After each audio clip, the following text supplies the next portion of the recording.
Because you are in church doesn't mean you're not going to be taken advantage of by a pastor. I don't pray. I don't know what to say to God after what happened to me. We want to see miracles happening like without working for it. It's so absurd. Here in South Africa, there's been several high-profile court cases featuring disgraced pastors. There's been charges of rape, fraud, and money laundering. As a church-going South African myself, I want to know why is this happening and what is being done about it.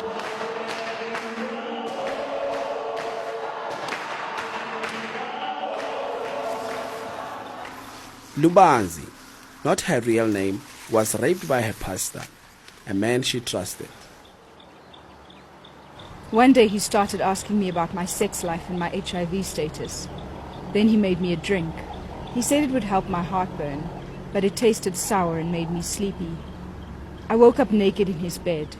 I started crying and asked him what had happened. He told me to pull myself together. A while later, I realized I was pregnant. When I went to tell him, he raped me again. He said if I told anyone, they would never believe me because he's an anointed man of God. A lot of this sexual abuse in churches are created and are done by pastors and prophets who are false, who are fake. Solomon Ashoms is originally from Nigeria. He's part of the movement against abuse in churches. He's been raising awareness of these issues for years.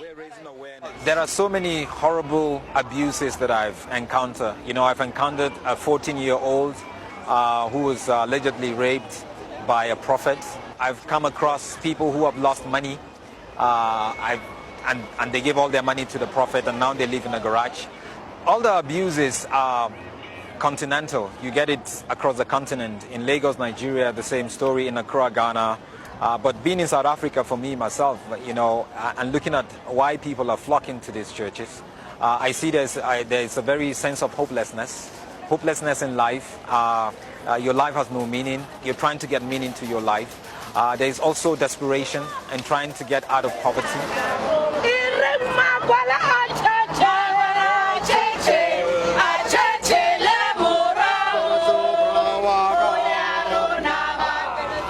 Well, this issue is so big, even political parties are getting involved. Today we are in the area of Soshanguve, where a local pastor is in court for allegedly raping boys from his own congregation.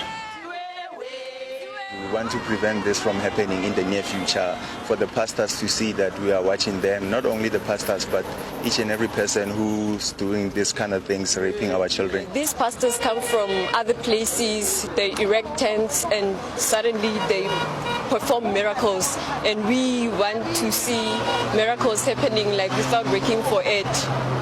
It's so absurd. Wherever you are. Self-proclaimed prophet Shepherd Bushiri, a Malawian with a vast business empire, is currently on trial in Pretoria, charged with fraud and money laundering, a charge he denies.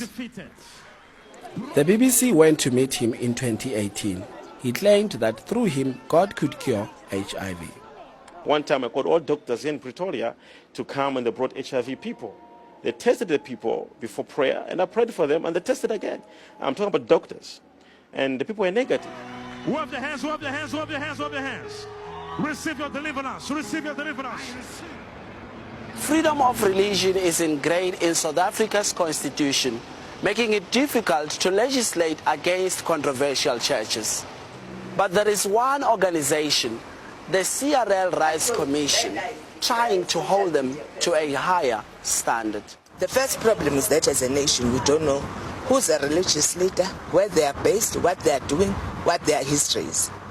You could be a pedophile from jail and could start up a church. In this country, doctors have the Health Professionals Council, lawyers have Law Society. Every profession in this country, we are regulated by your peers. We are saying this thing called Christianity needs to be regulated as well. But not everybody feels regulation is the best way forward.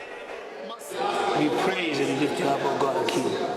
Pastor Shimikotu is concerned that regulation would violate constitutional rights and favor the bigger, better-known churches. The Serial Commission's recommendation is naive in the list.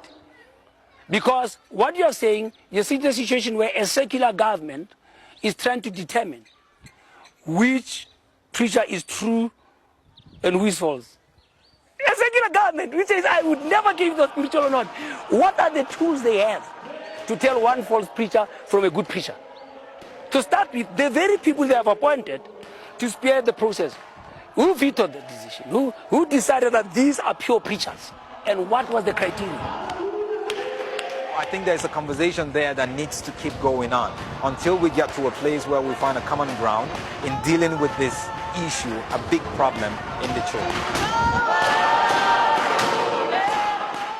False prophets and crooked pastors are not the norm here in South Africa, but they are a big problem.